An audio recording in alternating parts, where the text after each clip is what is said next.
प्यारे बच्चों, आप सबने प्रेमचंद का नाम सुना होगा और कोई ना कोई कहानी उनकी लिखी किसी क्लास में जरूर पढ़ी होगी। किसी ने मंत्र पढ़ी होगी तो किसी ने नशा, किसी ने दो बैलों की कथा, किसी ने नमक का दरोगा। यहाँ पर मैं उनकी एक चर्चित कहानी ईदगाह आपको समझाती हूँ। प्रेमचंद इस कहानी की शुरुआत इस तरह से करते हैं कि 30 रोजों के बाद ईद आती है। रोजे तो बड़े लोग रखते हैं, बच्चे तो सिर्फ ईद का इंतजार करते हैं। ईद में बनने वाले नए नए कपड़े, मिलने वाले पैसे, घूमना फिरना, ईदगाह जाना, मेले ठेले, खेल खिलौने, बस उनको इसका ही इंतजार होता है। उन्हें इस बात से कोई परवाह नहीं होती कि उनके पेरेंट्स के पास कितने पैसे हैं और किस प्रकार से वो इस बात का प्रबंध करेंगे। ईद के दिन बच्चों को लगता है जैसे सब कुछ बहुत नया है, पत्ते बहुत हरे हैं, हवा बहुत सुहानी चलती है, क्योंकि मन उनका खुश है और तब उन्हें हर तरफ खुशी ही खुशी नजर आती है। लेकिन जिसके मन में गम है, जिसके मन में दुख है, वो दुखी ही रहता है। इन दोनों का अंतर भी उन्होंने इस कहानी में समझाने की कोशिश की है। ईद की सुबह हर घर का दृश्य कुछ निराला होता है। हर बच्चा अपने कपड़ों को देखता है। किसी के कपड़े में बटन नहीं है तो माँ से जिद करता है उसको लगा दो। कोई अपने पुराने जूतों को देखता है, पता चलता है रखे रखे सूख चुके हैं। कोशिश करता है किसी तरह पैर में फिट हो जाए, पास के घर से तेल लाने के लिए दौड़ जाता है। जो बड़े लोग हैं वो जानवरों को खाना खिलाने के चक्कर में रहते हैं ताकि वो देर से अगर ईदगाह से लौटे तो उनके जानवर भूखे ना रहें। हर व्यक्ति अपने अजीब सी दिनचर्या में लग जाता है। हर व्यक्ति अपना अजीब सा काम करता है। महमूद अपने पास के पैसे को गिनता है और उसके पास 12 पैसे हैं। मोहसिन जो पैसे गिनता है उसके पास 15 पैसे। इसी तरह से नूरे और सम्मी का भी हाल है। बच्चों, आपको लगता होगा ये 15 पैसे और 12 पैसे की बात क्या कर रही है मैम, लेकिन मैं आपको बता दूं ये कहानी कम से कम 110 साल पुरानी है। इसलिए उस समय 12 पैसे और 15 पैसे की बहुत वैल्यू होगी। ये सारे बच्चे बहुत खुश हैं, लेकिन एक छोटा सा बच्चा जिसकी उम्र 4-5 साल है और नाम हामिद है, अपनी दादी अमीना के साथ रहता है। उसका पिता हैजे का शिकार होकर अल्लाह मियाँ के पास चला गया और पिता के गम में उसकी माँ भी 1 साल बाद चल बसी। हामिद सोचता है उसके पिता जो हैं वो किसी काम के लिए गए हैं और जब लौट के आएंगे तो ढेर से पैसे लेकर आएंगे और माँ भी बहुत अच्छी अच्छी से चीज़ें इसके लिए कभी ना कभी लेकर लौटेगी। वो इसी उम्मीद पर रहता है। और हामिद सोचता है जब उसके अम्मी अब्बा लौट कर आएंगे, बहुत सारी चीज़ें और पैसे लाएंगे, तब वो महमूद, मोहसिन, नूरे और सम्मी को सब चीज़ें दिखाएगा, क्योंकि बाकी बच्चे उसको चीज़ें दिखाते हैं और वो उन चीज़ों के लिए कुछ कहता नहीं है, लेकिन बच्चे का मन है दुखी तो होता ही होगा। अमीना अपनी कोठरी में बैठी रो रही है। उसके पास हामिद आता है और वो भी ईदगाह जाने की बात करता है। हामिद के पास नए कपड़े नहीं है, उसके पास जूते भी नहीं है।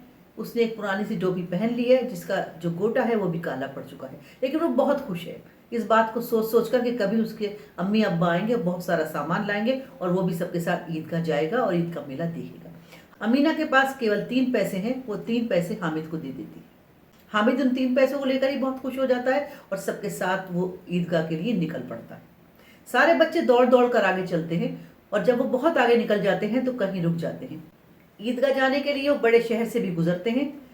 जहाँ कहीं अच्छे बंगले देखते हैं वहां पर रुक जाते हैं। कभी कभी छोटे बच्चे शरारत में कोई ईंट और पत्थर भी पेड़ पर मारते हैं। वहां का रखवाला उनको डांटता डपटता है। इस तरह से बच्चों का काफिला, गांव वालों का काफिला ईदगाह पहुंच गया। सबसे पहले वहां पर नमाज होती है ईद की, उसके बाद सब गले मिलते हैं।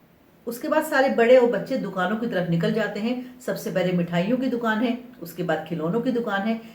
हामिद के जो दोस्त हैं वो मिठाइयों की दुकान पर रुकते हैं, मिठाई खरीदते हैं और खाते हैं। हामिद उनसे मांगता नहीं है, लेकिन उसका भी अंदर से दिल चाहता है कि वो भी वो मिठाई खा ले, लेकिन वो किसी से कुछ कहता नहीं। उसके बाद वो खिलौनों की दुकान पर जाते हैं। तरह तरह के मिट्टी के खिलौने हैं, वो लोग खरीद लेते हैं।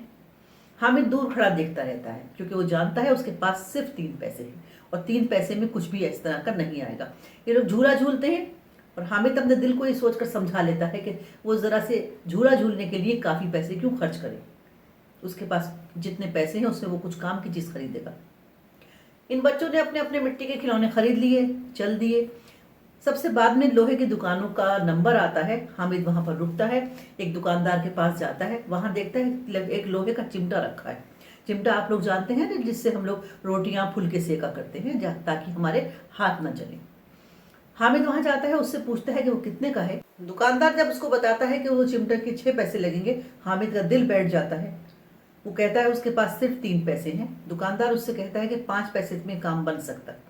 हामिद उसे 3 पैसे में लेने की बात तो कहता है, लेकिन दुकानदार उसको डांटे नहीं, कुछ कहे नहीं, वो आगे चला जाता है। न जाने क्या सोचकर दुकानदार उसको बुलाता है और 3 पैसे में ही वो चिमटा दे देता है। अब हामिद उस चिमटे को अपने कंधे पे रखकर इस तरह चलता है जैसे उसने बहुत बड़ा कोई खिलौना खरीद लिया हो। सारे बच्चे चल रहे हैं, बच्चे उसको देखते हैं, उसका मजाक उड़ाते हैं कि क्या खरीद कर लाया, एक चिमटा। लेकिन बाकी बच्चों को खिलौनों को और चीजों का क्या हश्र होता है, ये आगे सुनिए। महमूद अपने घर पहुंचता है। जो मिट्टी का खिलौना लाया है उसकी बहन उससे छीनती है और छीन झपट में खिलौना गिर जाता है और बिल्कुल बेकार हो जाता है। जिसने बिश्ती खरीदा था उसका भी खिलौना गिर जाता है, टूट फूट के बेकार हो जाता है। अब सारे बच्चे हामिद के लोहे के चिमटे को बहुत गौर गौर से देखने लगते हैं। उन्हें लगता है शायद इसने ही कुछ बेहतर चीज खरीद ली है। हामिद उस चिमटे को लेकर अपने घर पहुंचता है, अपनी दादी के पास जाता है। दादी उसकी इंतजार में होती है, पूछती है उसने क्या क्या किया। जवाब में वो कहता है कि उसने कुछ नहीं खाया। तो उसने पूछा तुमने क्या किया। वो जवाब में कहता है कि वो उसके लिए एक चिमटा लेकर आया है। हामिद के जवाब से दादी फूट फूट के रोने लगती है। उसे लगता है कि अगर उसका बेटा जिंदा होता तो क्या ईद इसी तरह से आती। उसे बड़ा अफसोस भी होता है कि उसके पास केवल 3 पैसे थे और वो 3 पैसे में उस बच्चे ने ना कुछ खाया, ना कुछ खेल खिलौने लिए, ना किसी तरह का कोई एंजॉयमेंट किया। लाया भी तो क्या, लोहे का चिमटा। अमीदा के बहुत रोने के बाद हामिद उससे ये कहता है कि वो चिमटा इसलिए लाया है कि रोटी बनाने में उसकी अम्मा यानी अमीना के हाथ जल जाते थे। कहानी में एक नया सा मोड़ आता है। लगता है अमीना एक छोटी बच्ची बन गई है क्योंकि वो चिमटे को देखकर फूट फूट के रोती है और हामिद एक बड़ा सा हामिद बन गया जो अपनी दादी को समझाता रहता है। कहानी बहुत ही इमोशनल है और ये एक ऐसी कहानी है जो जब भी पढ़ी जाती है इंसान का मन भारी हो जाता है पढ़ने के बाद। एक गरीब इंसान की क्या व्यथा है। एक बच्चा जो बहुत गरीब है, जिसके माता पिता दोनों नहीं है, जिसकी दादी उसको पालती पोसती है, उसके लिए हर दिन क्या है, ये कहानी बताना चाहती है। ईदगाह कहानी प्रेमचंद की एक ऐसी सदाबहार कहानी है जो हर युग में सच्ची थी।